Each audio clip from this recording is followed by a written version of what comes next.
Hi guys. Okay, so I wanted to make a video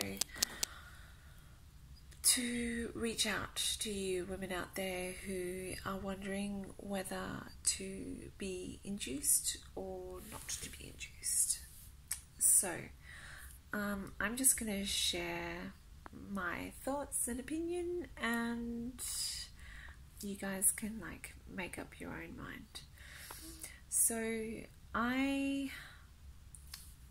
with my first pregnancy, I did a lot of research into this, like whether to be induced or not be induced. And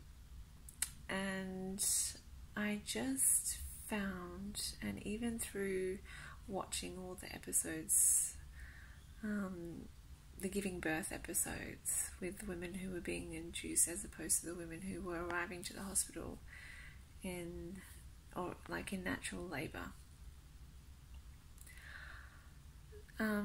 I noticed that the women who were going to the hospital in natural labor were less likely to have complications.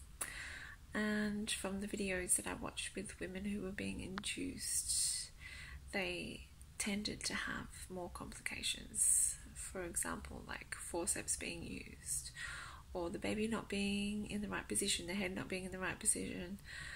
And I think this is just my instincts, my gut instinct, but I think it's because when you induce labor using chemical means, like drug means, through the hospital, I'm sorry, I'm not really familiar with the exact name of the drug, but all I know is it's powerful and it brings on contractions. I think when you kickstart labor like that, it can cause complications because the baby would get in distress and therefore put the baby at risk, and then put the mum at risk as well for facing complications and needing intervention, as opposed to natural labor, when it starts naturally, when it's your baby naturally telling you, I'm ready, I'm in position and I'm ready to come. Yeah, I think it's just different and less stressful for your baby if it tells you when it's ready to come into this world.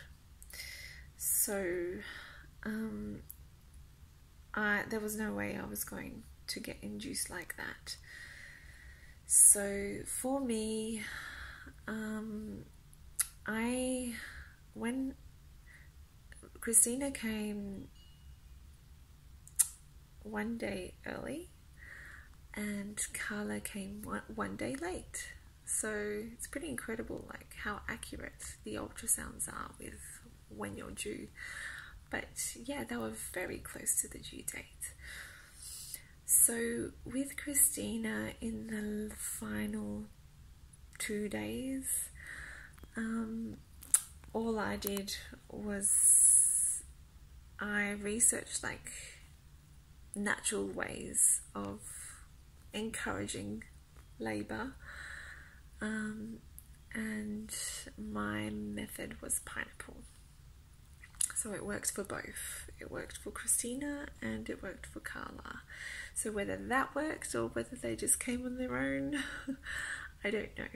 So pretty much I ate half a pineapple, including the core. So the core contains something, I'm not really sure how to pronounce it, bromelain, or I don't know, something. Research it. So the core contains a certain something that encourages labor to commence. So that's what I used. But I do firmly believe that when they're ready, they're ready. I mean, I ate 2 halves of pineapples over 2-3 days, before Carla came. I'm not sure if I told you the weights. So Christina was 7.7 pounds and Carla was 9.5 pounds. She was a lot trickier to push out.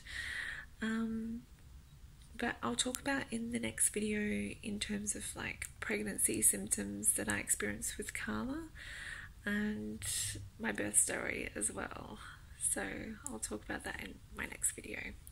So yeah, so I'm a firm believer to let labour happen naturally, and you are far less likely to have any complications. And I didn't have any complications with the birth of Christina or the birth of Carla.